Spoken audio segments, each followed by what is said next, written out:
Today I'll be discussing the main differences between conventional medicines and functional medicines, and how you can have your lab result interpreted in such a way they can correlate with other clues such as your symptoms and your lifestyle behavior. I'll also go through a section of this typical blood test result and guide you through where you can start looking for hidden clues.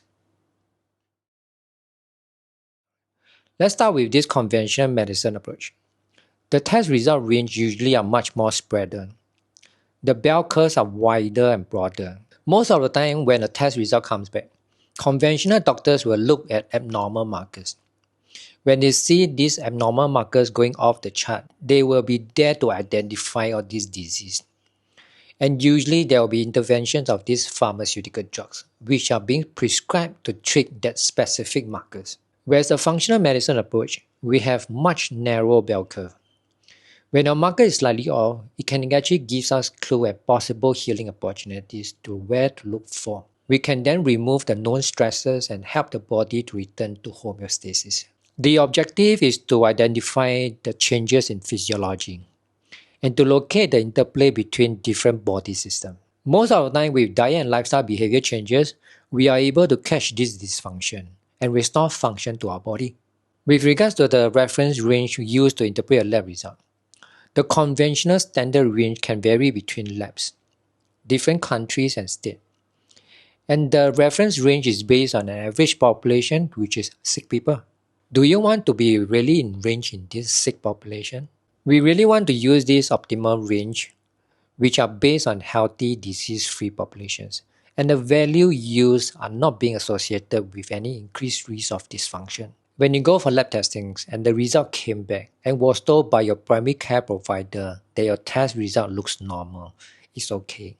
But remember, normal is not optimal. It doesn't reflect what is healthy, it just reflects what is typical or common. When we can identify problems in the early stages, we can help avoid the snowball effects. Let me give you an example of this standard reference range looks like. Usually, let's say you have this report that comes back, and your result falls between maybe 4 or 5. The doctor will just tell you it's normal because it's within the range. But if you put these same markers into a functional perspective, now you'll look something like this.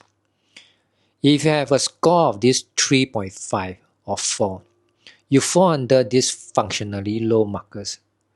Then if you have something between 6 and 7, you actually have this functionally high. But these are the numbers that falls under normal in the standard range. So if you want to have this functional optimal score, it's best to fall under this green box. Okay, let us look at this sample test result section which I extracted. As you can see, the only marker which looks at normal is this hematocrit. And it's slightly past this standard range.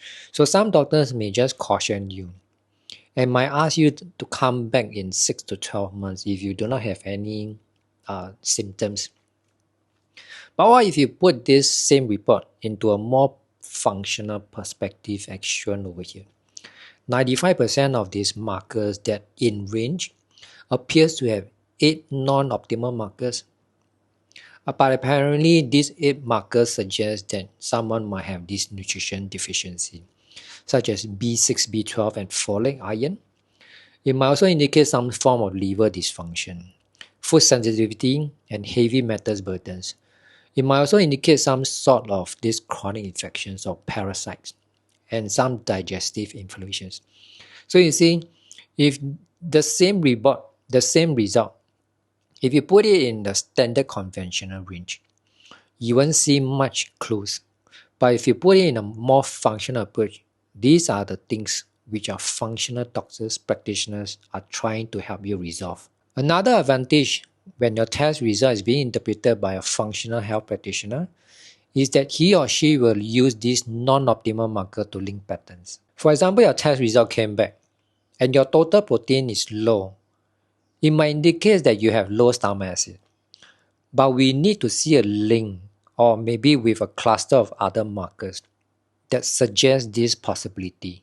Okay, if you look at the screen over here, these are the markers you need to create links, a pattern, so to support this suggestion of this low stomach acid. If you just base on this total protein, it doesn't see that as a full picture. It's like just a single piece of this puzzle. You need to base on all these markers, there's 9 of it over here. So if you, let's say, qualify 80% of it, you're most likely to have low stomach acid. After the pattern is being detected, we can then narrow down to check the possibility of this low stomach acid with the use of more advanced functional testings. Then the next step is to ask, why do you have this low stomach acid? Do you happen to have this H. pylori? Do you consume enough protein? Are you a vegetarian or vegan? Do you have mineral deficiency, or are you on stress, which reduce the production of these hydrochloric acids and enzymes? Or do you currently on any medications? Then the last step is to put everything into the picture. This includes the signs and symptoms you're experiencing, the lab result being interpreted in the functional perspective, and also your past medical history, lifestyle, and behavior. Then your functional health practitioner will tailor a protocol based on the above findings to help you with the initial relief and the corrective measures for the next 90 days and how you can maintain it thereafter.